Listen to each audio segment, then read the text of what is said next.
Kama chelo nyakoromo gajwang nyasi mar giko higa e chuny boma Kisumu motisi ni Kisumu Fest no chakore ayanga.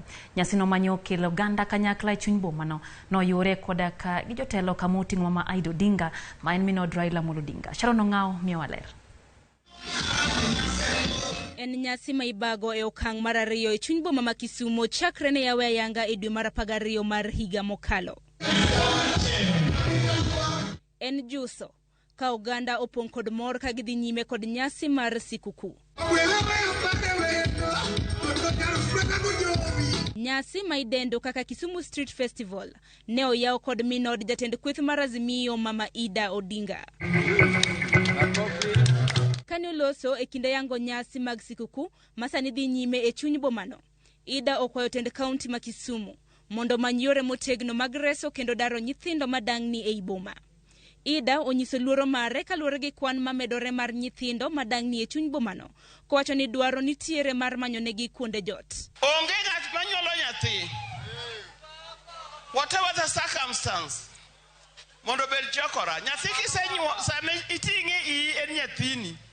To kosewuok mosenyuole, en nyathi kila mtu e pinyno. Yes. And aher wacho ni management ka. We don't want to see young children on the street. Yes. Ok wadwar mondo wabed gi nyithindo miluongo ni chokora. Yes. It is possible. Nyalore. Ni nyithindo gi duto nyalo chok bukes kamoro onge ng'at mok puonjre. Kendo omedo ni thoth nyithindo go nitiere gi pok mopogore opogore. Kendo dak e chuny boma ok kony gi tiyo gi pokgo. Mama Ida bende ne okawo thuolo mar kwedo tim mahundu manyocha otimne nyathi ma nyinge Junior Sagini manyocha olodh wang'e e kaunti ma Kisii. Jomoko kata ng'ato okawo nyathi ma jahigni 3 to olodho wang' nyathino, nyathi ma jahigni 3 en mirima manade ma nyathi ma jahigni 3 ne nyalo timo ne ng'ato bo dhi bi lodh wengene duto kuomi. Nyathini ma ni dwa punish kose ni dwa punish parents ne kose ni dwa punish the society.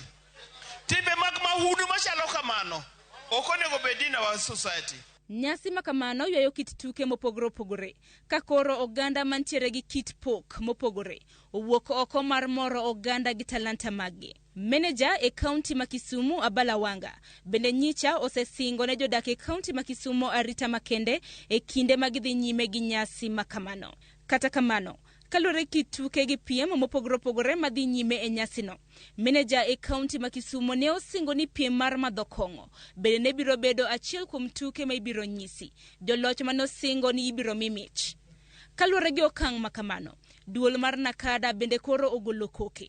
Ka koro gichiwo siem ne manager maboma ma Kisumu Abala Wanga mondo kik tem timo piem mar madho kong'o e nyasi madhi nyime e chuny boma ma Kisumu. Kuom mano giwacho ni gibiro kawo ne okang' mager. En kanyakla kod jodak mabiro riwore e piem maket kod mano. The ADCA law, that is the Alcoholic Drinks Control Act of 2010, Section 47, which categorically states that no encouragement of beer drinking and promotion promising rewards.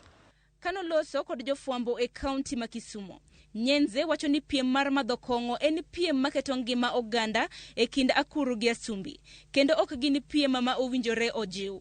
Komedo ni chik ma pacho kae kumo joketho twech e jela kuom thuolo mar higa 3 kata fai mar Sh300,000.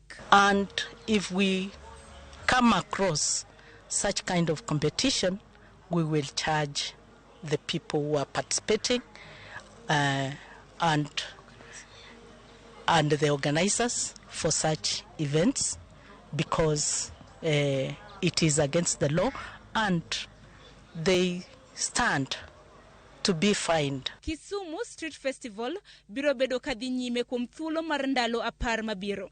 Nyasi manochako odiechieng' manyoro nyaka chieng' tarik 2 mar dwe mokwongo mar higa manyien. Nyasi makama ibago chakre saa 12 mar odhiambo e apaya ma Ramogi Odinga, kar yweyo mar Ramogi Odinga Sports Ground, kachiel kod Central Square.